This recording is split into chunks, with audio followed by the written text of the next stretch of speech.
best friends now. Adore you. Married to a Viking warrior. Yeah. Helen Reicher.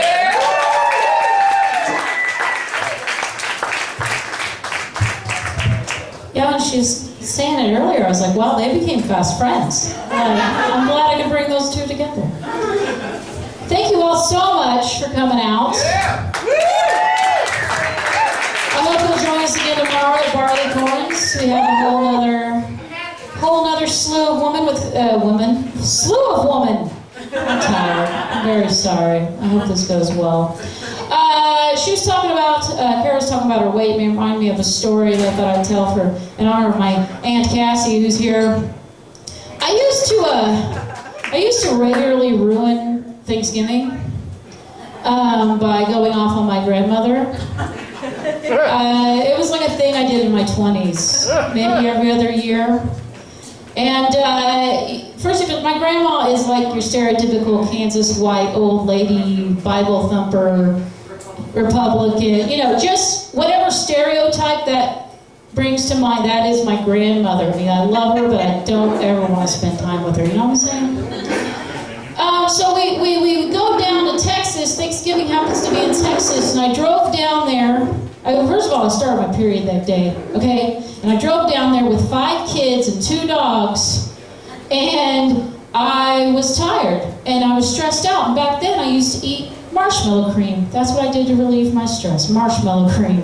And so I walk into Thanksgiving eating marshmallow cream. And my grandma starts giving me shit about eating marshmallow cream. And I'm like, Grandma, how fat do you think I am?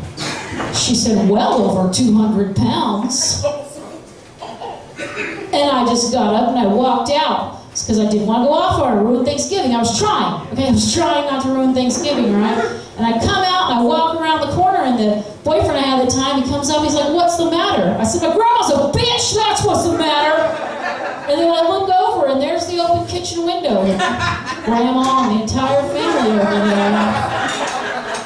Then my Aunt Cassie gave me a couple Xanax to calm down. I never had Xanax before.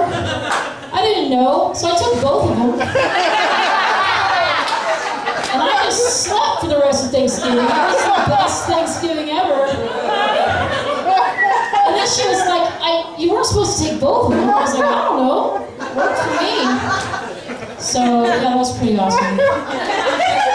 Which is funny because I'm like way fatter than I was then. Now. Like, you know what I mean? Like, I'm like a good 50 pounds heavier. Now I really am well over 200 pounds. Thanks, Grandma! Thank you! Anyway, I'm going to get into my real material now. A little about me, I'm a mother of 4. As a mother of 4, I think that makes me uniquely qualified to tell people that don't want to have kids, good call. Don't do it. I don't recommend it at all. No, it's not all bad. It's not all bad. There's a lot of good things about having kids, but there's a lot of stuff they don't really like prepare you for. Like nobody talks to you about things. Like when I had my first kid, you know, I had her, and then like I spent all night with her, and just it was so sweet. And I stayed up. I put her in like 6 different outfits, took all these pictures, you know. And then I finally went to the bathroom after all the drugs wore off, and got a good look at what this sweet little bundle of joy had done to me. I was not prepared. I was just like, oh no, that's not right. That's sticking out a good 4 inches. Oh shit. Woo, all right. No one told me about this. Okay. And then I called my mom at like 2 a.m. just crying, and I'm like, Mom, this is it's never gonna go back. She's like, it'll go back. You know, the vagina is very resilient. You know, you're gonna breastfeed. It'll just pull it right up there. It's gonna be fine. And I was like, but it's never gonna look the same. And she's like, well, yes, that's true. It's never gonna look the same. You just pushed a baby out your hoo-ha. How do you expect it to look the same? I'm like, I don't know. No, I was 18. Then with my second kid, I was just so happy to have her out of me. They put her on me. She pees on me.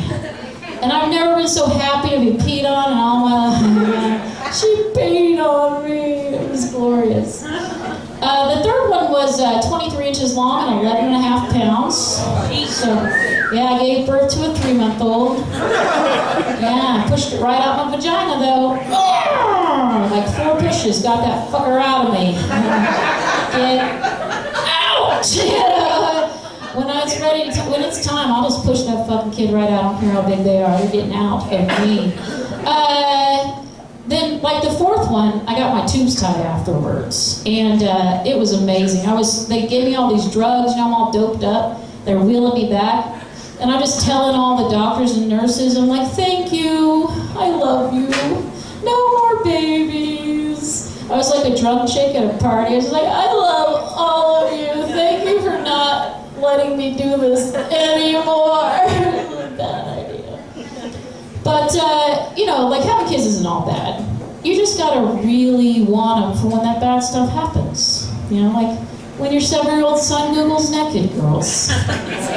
You know, I wasn't prepared. I thought I had a few years before he was gonna become disgusting, but there it was. You know, so I sat him down, I just panicked. I didn't know what to do. There was no father in the home. I just sat him down and I was like, look, buddy, you know, a lot of those women, they've been abused, they're on drugs, they're just not happy to be doing that. He said, well, they look pretty happy in the videos. I said, videos? I thought you were just looking at pictures. And then when he was 15, he graduated to sending and receiving naked pictures, which I don't know if you know is a felony. They're like cracking down on kids for child pornography and shit. So I told him this, showed him articles. He didn't care because he's 15. He knows everything. He knows better. Just kept doing it. Then one day I found his phone laying in my bathroom. Now you have to understand, my sons have their own bathroom to be disgusting in. So I was pissed that he was even in my bathroom, but I was like, it's a good time to see what he's been up to. So I opened up his phone and bam, picture of his dick. Now it was just a wash with different emotions. You know, I was angry, he's in my bathroom, I was angry, he was taking a picture of his dick, but at the same time I was like, that's my boy. Definitely does not take after his father. Also, I've been online dating since 2006. Again, 40 years old. So I've received a lot of dick pics, you know? And his dick pics go, it's pretty good. You know, he had a good, nice lighting, good angle, you know, perspective with a sink for size. You know?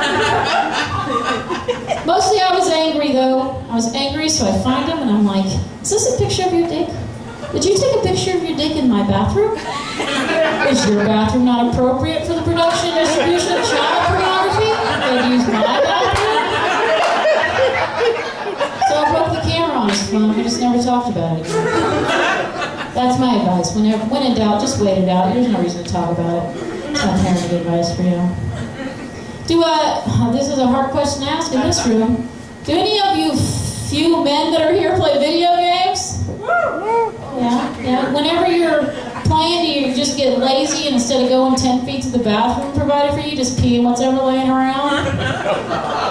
One time there was a cup. One time it was a yogurt container just full to the brim. My favorite though was a 2-liter that had obviously been visited more than once.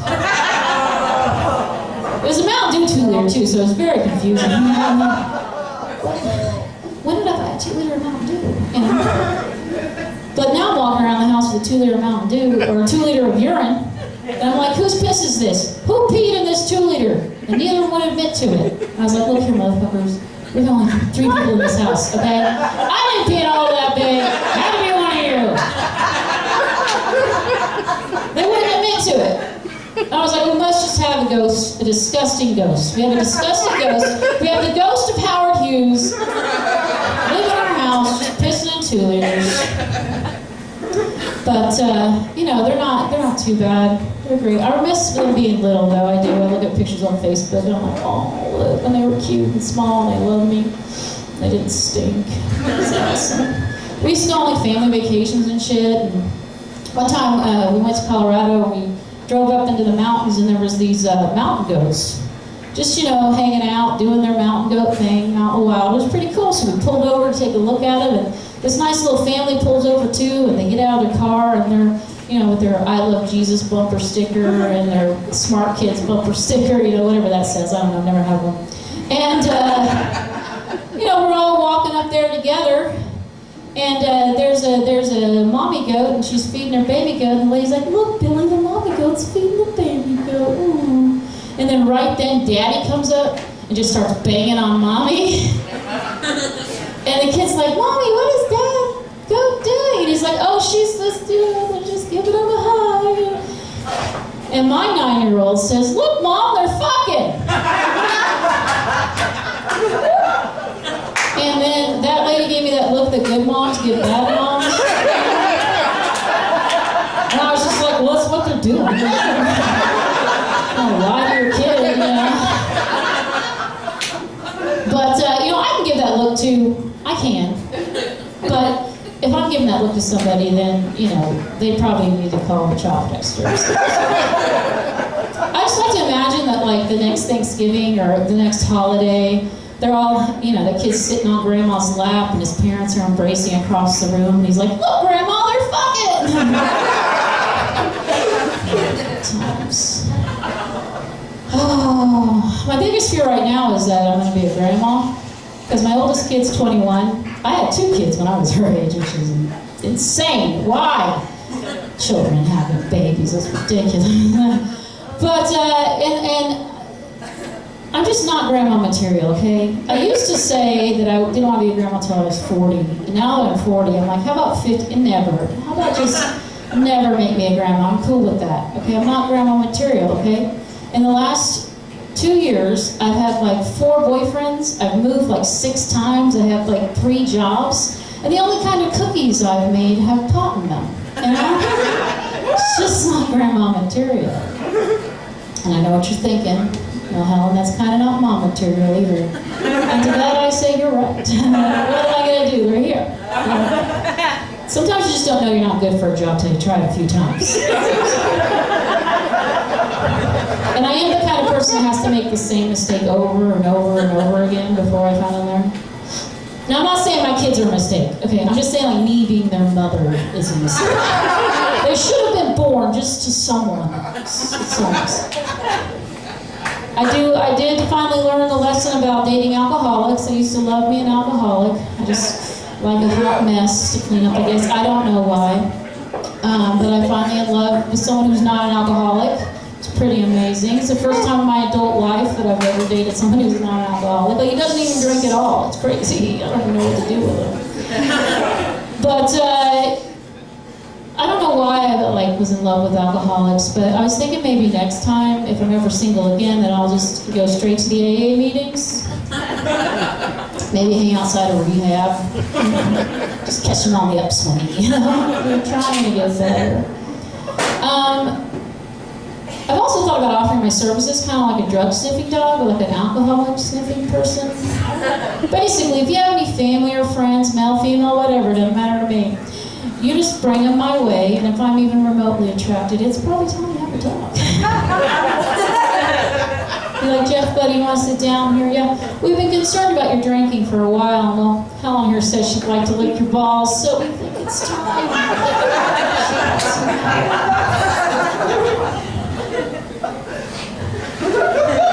I am into the ladies. I don't date very many women. I just have no ability to pick women up, and they don't really hit on me. I'm not sure why. You know, I think it's because I'm like sexually ambiguous. You know, it's like my hair and like this outfit in particular. Say, yeah, she definitely needs pussy. But my face just screams cocksucker. I have to suck a lot of cock over here now. I don't cook. I don't clean. I don't like to buy my own meals. You know, what's a girl to do? Now, I recently got married in May, so I don't have to suck cock anymore. That's what I heard. That's what I always hear men complaining about, right? You get married, you don't have to suck cock anymore? That's what I heard. That's the only reason I did it. No. It's actually my 3rd marriage. It's a long story we won't get into now.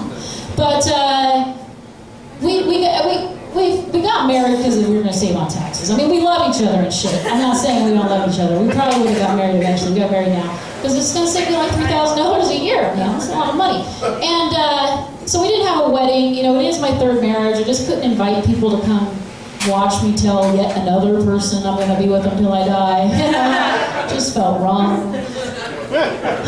Also, I wasn't sure how to set that up. Like, would the invitations be like, we crunched the numbers, come on down. You'd have like gift bags with like a calculator and a red line stapler and some pencils. You know, the placemats would just be a spreadsheet analysis of married versus non-married. The cake would just be like an adding machine with like the bride and groom, like smart business wear and like briefcases. It wasn't gonna work. So we just went in the mountains. In Colorado, you can marry yourself. Like, you don't need an officiant. We just went down, we signed the thing, we gave him $40, and boom, we were married. It was pretty cool. We went up the mountain, said some shit to each other, and there it is. We're married. It's pretty awesome. It's actually the first time I've ever been married and actually like wanted to be married. It's weird. I know I got married twice before. Like I said, it's a long story, but this is the first time I'm like, yeah, I'm married, sweet, yeah, I got a husband. But it's pretty cool. Up until recently, he was a stay-at-home husband, so fairly untraditional. And someone at work was like, I just don't know if I can love a man that don't work. And I was like, yeah, it's real hard. You know, I never have to do laundry or dishes, clean up after myself. I just don't know how I could possibly love that. But I finally understand why men were so pissed off in the 60s, because I'd be pissed too if someone came along and fucked up this gig. It was pretty awesome. It's pretty great. He works now though, so I was going to go ahead and throw that out there, honey. He's not a stay-at-home husband anymore. I embarrassed him earlier, I'm sorry. It's fine. He is a warrior. Anyway, he is adorable though. He's an adorable warrior. I'm sorry. It's the facts. But I'm very glad to be married because I just can't be out there dating anymore. I can't do it. I'm old and I'm tired. And I'm gonna make this shit work. You know, I told him, we were fighting one day, he's like, I'm leaving. I was like, you ain't going nowhere, man. I'm like, you're gonna have to kill me. Like, one of us are dying. I'm not getting divorced again. I'm not going back out there. You ain't sending me back out there. Back out in the world of dick pics and sexting and toilet pigs. That's right, I said toilet pigs. Now, if you don't know what that is, don't Google it. Don't. Basically, a man online offered to be my toilet. Some of you so confused. He wanted to eat my shit. That's what's waiting for me out there. So I'm gonna make this marriage work. I was actually pretty good at the sexting though. Yeah, I wrote some stuff one night. I was like, man, that's some good shit. Like, I don't even need a text back. Like, I'll just text myself. It's a new thing I'm gonna go. It's called text to baby. Just text yourself. You know what you want to hear. In my sexting adventures, when there were two kinds of sexting men, there's the gentleman sexter, what I like to call the catty sexter. Now, the gentleman sexter will never send you that unsolicited dick pic. The catty sexter don't give a shit. They'll send you dick pics all day, all night, from all sorts of angles, you know, just hoping one gives his dick some personality. All sorts of locations, too. It's like a perverted roaming gnome commercial. You know? You got the classic in the shower. There's a work bathroom. I'm not sure what that's about. And you got Disneyland with some Mickey Mouse ears. Maybe like the Eiffel Tower with like a top hat and a monocle. He's just got that one on. A lot of my friends, they like to date younger guys. Whenever they introduce you to them, they're like, yeah, Chet here's 24, but he's real mature though. He's real mature. I'm like, yeah, maturity. That's why you're dating Chet. All that maturity. Sure, Linda. But I tried cougering a little while, like a few years ago. I was 38, so I was finally at the age you could do it. It's half your age plus 7, so I lowered my dating age to 26. Just went on out there after that young sweet date, you know, like you do, you know. And I managed to catch you on. I was pretty excited. Text my best friend. I was like, we're with a cougar, you know. And then I get this kid and find out he's 3 days out from a 2-year relationship. And I'm like, no wonder I could catch you. Just had your heart stabbed and balls ripped off. You know? The kid was sad. So like my mom, big sister mode kicked in. And I found myself consoling him, giving him advice on how to get her back. I was like, fuck me, I can't even do cougering right. I mean, I still fucked it. My fat ass was tired from all that chasing, so I used his face like a Barclay launcher. But, no, I could have a successful dating life as a cougar if I wanted to, because young people do hit on me a lot. And I don't know if it is the whole cougar thing, or it's because they think I'm younger, but I know they don't know what they're hitting on. Like, I may have the skin of a 30-year-old, about a bladder of a 40-year-old who's given birth to 4 children. Little lesson for you here: when some women get older, especially when they've had 4 kids, they can develop a slight incontinence issue. Now, I'm not talking about anything crazy like a full-fledged diaper, okay? It's more like a pee pad. It's a pee pad. Like right now, I'm wearing a pee pad. Yeah. So if you see me sneeze or laugh or cough, for sure, I'm probably peeing myself. Just a little bit. And I just don't think that's the kind of swerve the kids are into. My name's Helen Reicher, guys. Thank you very much.